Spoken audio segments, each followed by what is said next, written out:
Coverage you can count on begins with the medical need for improved internet in rural parts of the Peach State. 97% of Georgians live in cities that have access to high-speed internet or broadband, but in rural areas, only 65%, according to the Federal Communications Commission.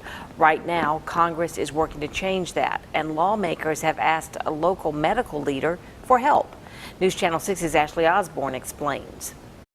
The Dean of the Medical College of Georgia is typically here on campus, but tomorrow he'll be in Washington, D.C. to testify to Congress about the importance of high-speed internet as it relates to treating patients in rural Georgia, specifically those patients who've suffered a stroke. Every second you delay, you lose 32,000 brain cells. Now, fortunately, you have 96 billion nerve cells, but so time is important. This is a time-sensitive disease. And why does that matter in the context of rural?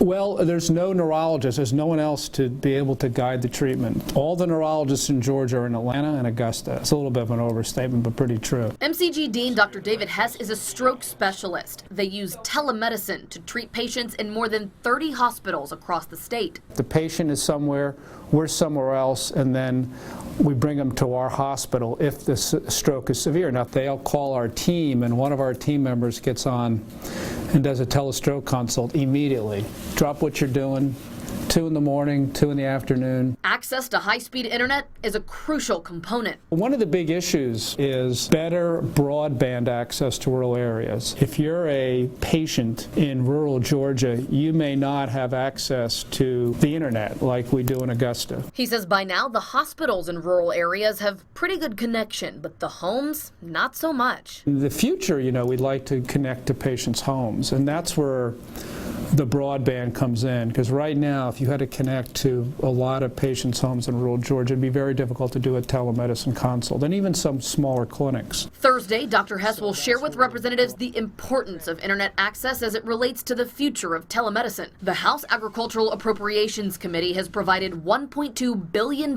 in funding for rural broadband initiatives during the last 2 fiscal years, and they're expected to give more this year. In Augusta, Ashley Osborne, WJBF News Channel 6.